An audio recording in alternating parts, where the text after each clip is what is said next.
So there's a new communication environment in Washington. We got a KG veteran to analyze that tonight. The Dan York State of Mind program is brought to you in part by Lookout Rhode Island and Takeo Comfort Solutions. Ed Fitzpatrick is the former longtime reporter for the Providence Journal, of course, columnist for many, many years at the end of his stint there. Now he's heading up public relations and communications at Roger Williams University. He's going to teach some kids how to do journalism right, and it's a pleasure to have Ed aboard tonight. You're going to meet him here in just a second. Nice to have you in. Thanks very much for tuning in to my State of Mind on this Thursday evening. And when it comes to what's happening in the White House right now, it is, we keep, almost every week we say, boy, it's really hard to keep pace with this, and because the pace just keeps getting zanier, headlines galore. Of course, this is last week. Spicer is out, or was it this week? No, I don't know when it was. It was a few days ago. I lose track of time. And another headline along this. This is today. These guys are now in a squabble, listening to this new communications director out his chief of staff, or whoever's chief of staff, live on television today. Was a mind blower. Here's a setup for the conversation. The new White House communications director, Anthony Scaramouche, lashed out last night, claiming someone leaked his financial information. He tweeted, "In light of the leak of my financial disclosure info, which is a felony, I will be contacting the FBI and the Justice Department," and named White House Chief of Staff Reince Priebus. Scaramouche's financial disclosure form appeared on Politico's website, showing his assets are worth as much as $85 million. Leaking the form is actually not a felony. It's public information. Scaramouche later deleted the tweet and spoke this morning on CNN. I understand the law. I know that there was a public disclosure mechanism in my financial forms. What I'm upset about is the process and the junk pool, the dirty pool in terms of the way this stuff is being done. And the leaking won't stop. Scaramucci says he and the president have a good idea of who's responsible for the leaks. When I put out a tweet and I put Reince's name in the tweet, they're all making the assumption that it's him because journalists know who the leakers are. So if Reince wants to explain that he's not a leaker, let him do that. Scaramucci was hired in part by President Trump to get to the bottom of the leaks, which have incensed the president since he took office. CBS News chief Washington correspondent John Dickerson said on CBS This Morning, not all leaks are bad. White Houses need leaks. They need relationships with reporters to float things out there without making them official. But President Trump has made clear he does not see the value of leaks and maintains he will put a stop to them. You know, so welcome. Good to see you, my friend. Thanks for having me. You know, you use a word over and over again. You ever do this? You're such a wordsmith yourself. You ever write or say a word over and over again, and it becomes like meaningless? When you just keep saying it over and over again, it kind of loses its strength. The word leak, it just seems to, again, in some ways, to the point made there at the end of the package, the benefit of it seems to have been completely lost because this president is so worried about them. And now he brings on a new communications guy who is just as worried about it. I wanted to have an overall conversation. We scheduled you a couple of days ago after a great radio conversation. And I was driving on the highway this morning listening to Scaramouche take Priebus out. Yeah, he's the chief of staff, and I mean, you go. Well, it's unbelievable. As far as it being a leak, it wasn't a leak. Like the Politico reporter right, this thing wasn't a leak. Has said on Twitter that I got this something you could have got publicly it's publicly disclosed document, so anybody could have gotten it. So it's not a leak. But he charged that it was a leak, and he creates this kind of West Wing drama here of the chief of staff versus the new communications director. So yeah, a lot of drama, but it's not based. I think one person who spoke there had a good point that you need leaks in a democracy. You need people who are going to blow the whistle. You need people who are going to hold people accountable, and journalists have relied on those sources for years. So I think there is some value in it, but yeah, the word's getting diluted. This wasn't a leak. This is just basic reporting. All right, let's go backwards before we come back to today for further conversation about it. Sean Spicer, Rhode Island guy. Rhode Islander. You joked with me the other day that it was kind of a bad day for Rhode Island. We've had General Flynn, it's not Rhode Islander, Sean Spicer out. Do you think it's a reflection? I mean, it obviously is a tongue-in-cheek conversation, but we were flying high there a little bit. Now we're Yeah, it's and it's been 6 months, so yeah, it hasn't been ending well for the Rhode Islanders in the the Trump administration. And with Spicer, you know, you kind of feel sympathy in the sense that the president, he's a devout Catholic. The president didn't let him go to the Vatican. He was lampooned pretty harshly there on Saturday Night Live. He's had a tough 6 months. But on the other hand, you know, he started off with the claims about the size of the inaugural crowd, and you know, that's step one. Seemingly at the podium. Seemingly under duress, right? Yeah, I mean, he's trying to. The president wanted him to go do that, and he did it. But you know, as a spokesman, if you're not telling the truth, you're going to lose credibility, and that's all you have. I wonder if he'll. There's no doubt he's going to write something. By the way, I heard today he was invited to Dancing with the Stars. So who knows? Yeah, who knows? yeah. That could be. If that happens, it will just create another caricature of itself type of dynamic of the Washington Trump administration. Spicy salsa. Jeez Louise. I mean, but it's just. You know, that might have been an incredibly pivotal day. Well, everybody points to it, but I'd like to get his perspective, you know, somewhere.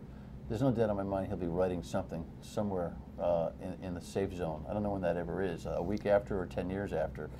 But that decision to fight about the crowds put him on his heels with the press, maybe not so much the public, but with the press from day one. Yeah. And what was he supposed to do on day one? Tell the boss I'm not going to do it? Yeah, I mean, as Brandon Bell from the Republican Party said, he's got the hardest job in D.C. and trying to be the spokesman. And sometimes, you know, as Margaret Sullivan pointed out in the Washington Post, he was a spokesman at times who could not speak for the president because he was, you know, he wasn't in the loop, or he was so. And sometimes the president would throw him under the bus. So, you know, with all the people being thrown under the bus, I'm not sure Rip has got a bus big enough for that, but we can talk about Sessions later. But it's you know, that he had a difficult job. But you know, when you're explaining your quote about Hitler, and when you're telling April Ryan not to shake her head, those aren't good days.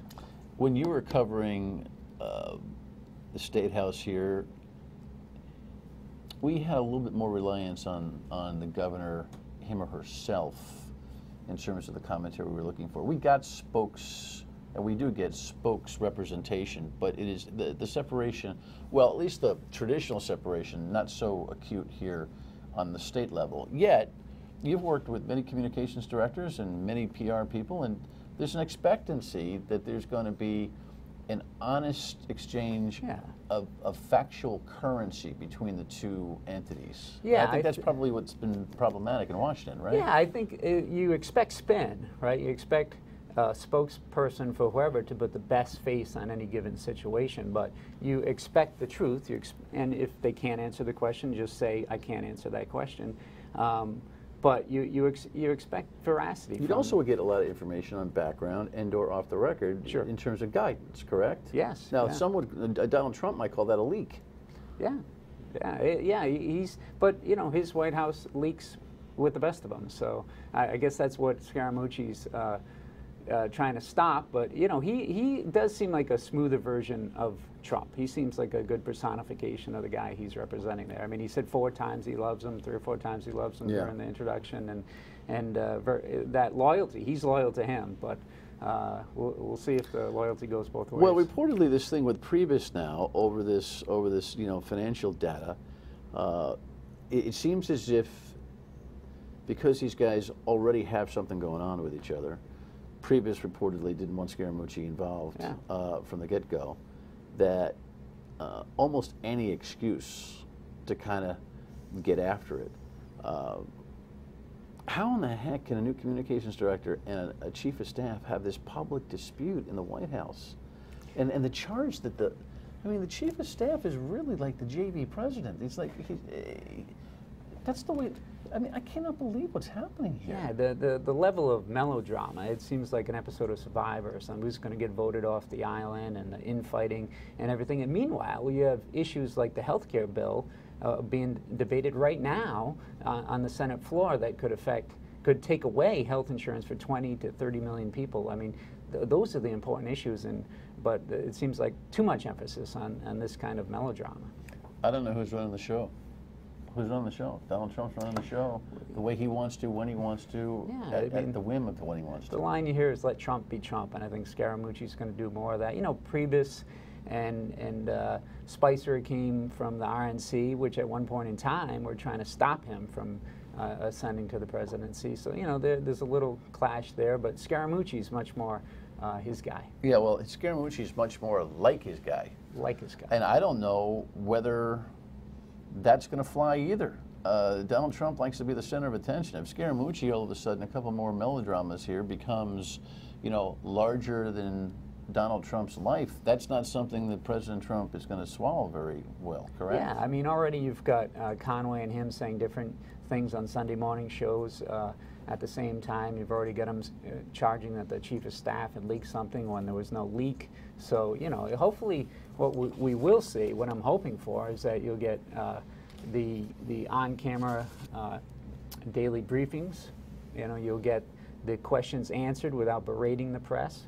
You know, this function that has served us for so many decades of keeping the public informed will go back to the way it used to be. All right, when we come back, we'll touch on some of the issues. As Ed mentioned, healthcare debate continues as we speak. Jeff Sessions, beleaguered. Stay with us.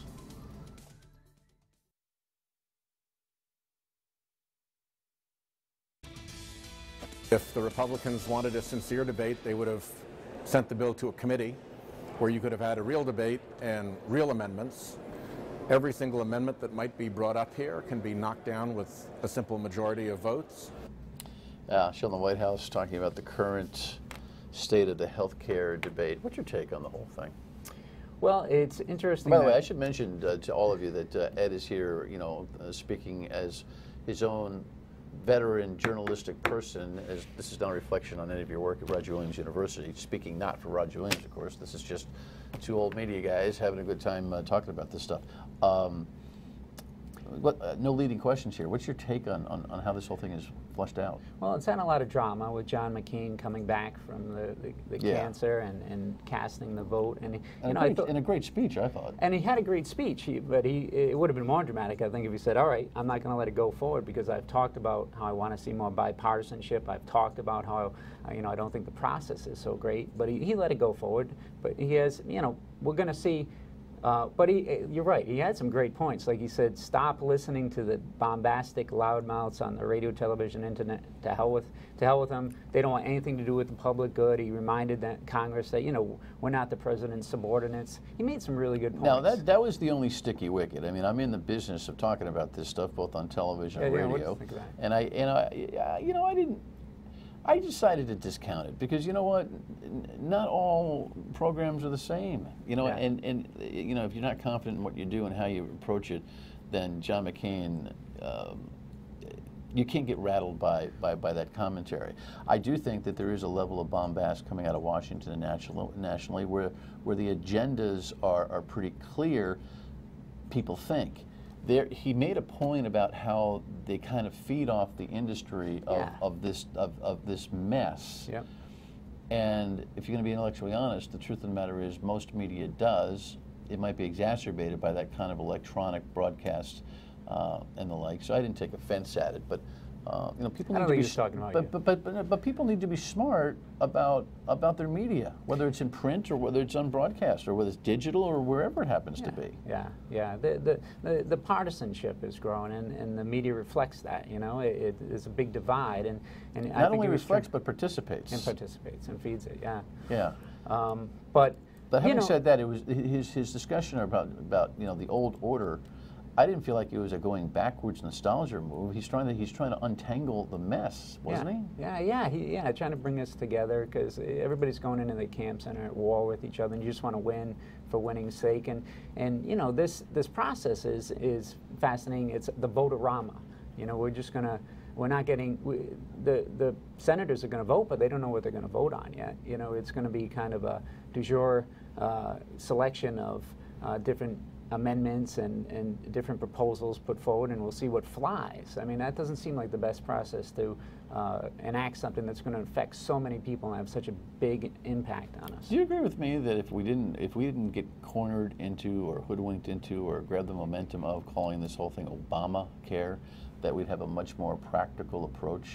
The politics wouldn't be so personal. Yeah. The notion that repeal and replace, it really is about legacy as much as it is about practical policy. Right. If they were just able to call it the Affordable Care Act, they could amend the current state of health care law with a whole lot less nonsense, seems to me. Absolutely, absolutely. A focus on the policy. And, you know, McCain's saying, well, why don't we put it in the committee so we can work on these things and bring something that we can agree on to the floor, do it in a bipartisan way. And that'd be great, but in this environment... Not as long as they keep calling it Obamacare repeal and replace. The Democrats aren't going to participate in that. No, they're not. And Trump's saying the Democrats aren't participating, but they're not giving them any space to be able to participate. And this idea of doing it by a 50 vote, you know, vice president's breaking the tie, Right. making a big decision like that is so hard to do with that slim margin.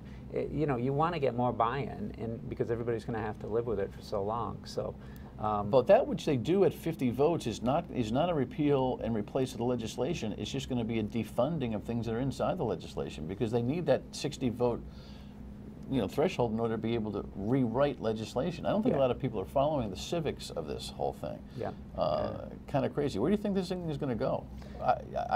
It's hard to tell. I mean, what's going to come out of that vote-a-rama, which is just the name of it tells you a lot. I mean, it's really kind of scattershot, and it's hard to know where it's going to end up at the end of this week. Yeah. All right. When we come back, you think Jeff Sessions is going to make it? We'll talk about that when we come back. For Jeff Sessions, huh?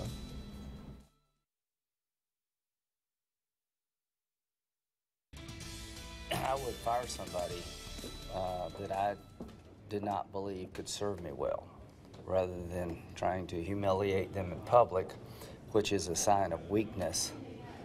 I would just go ahead and say, I appreciate your service. You need to be fired.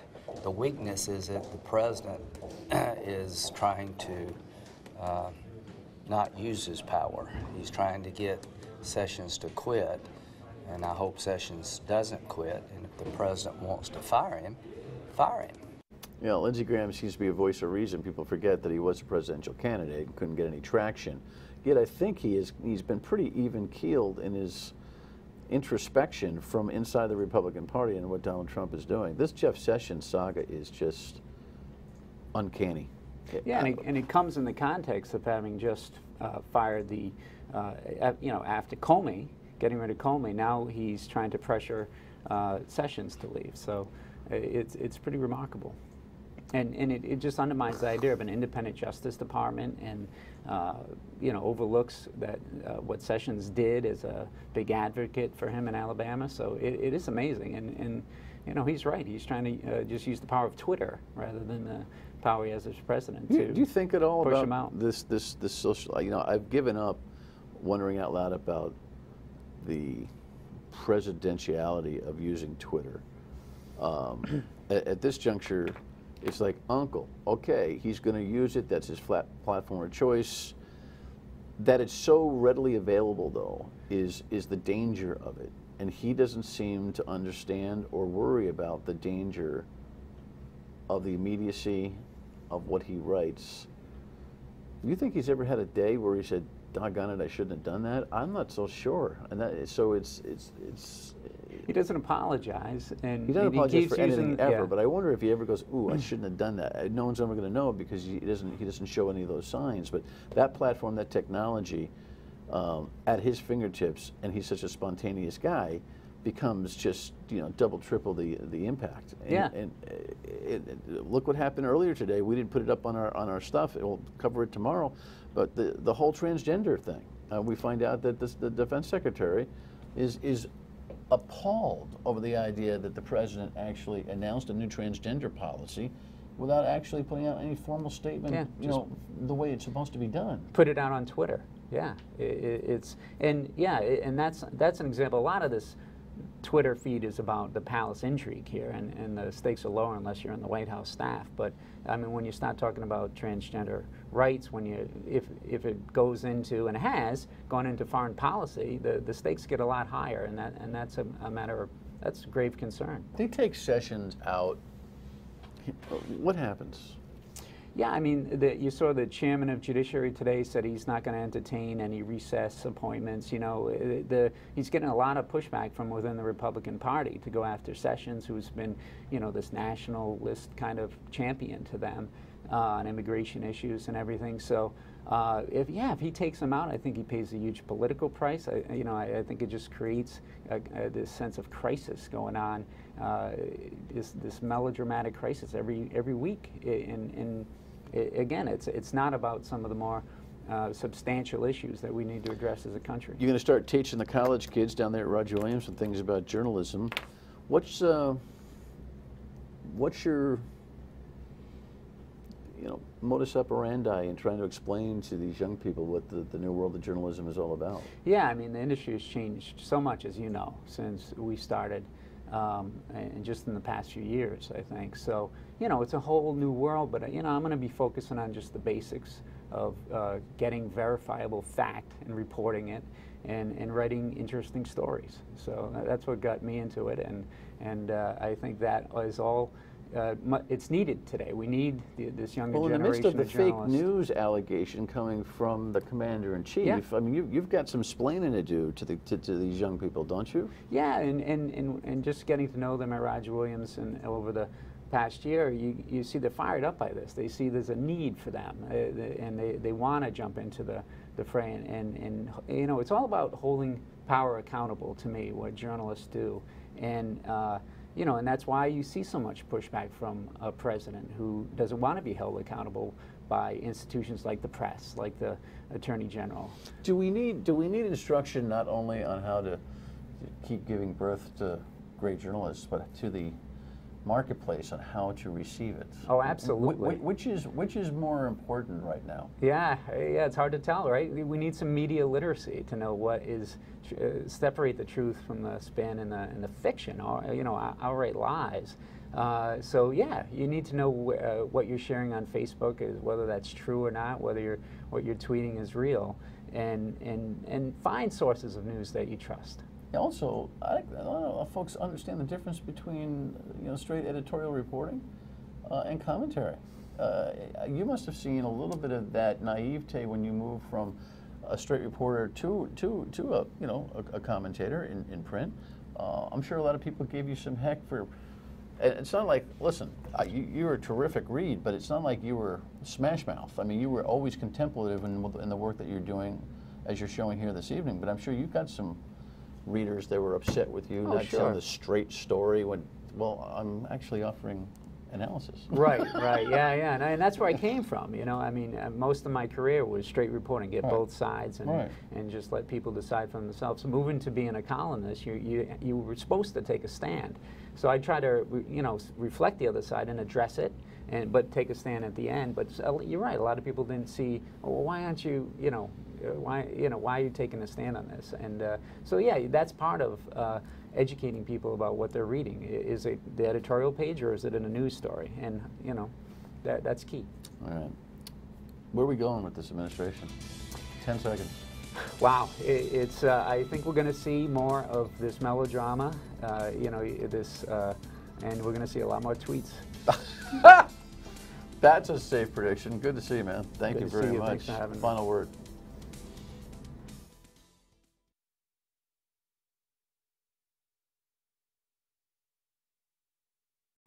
All right, tomorrow night, Professor Mark Dinez from the Naval War College. Listen, I got to get his take on what the turbulence in Washington on the multifaceted front is all about, but also what's the rest of the world doing? While we're so involved in soap operas in Washington, there's a planet that he evaluates. That'll be tomorrow night. We'll see you on the radio at 3 tomorrow, too, on WPRO. Thanks. Bye-bye.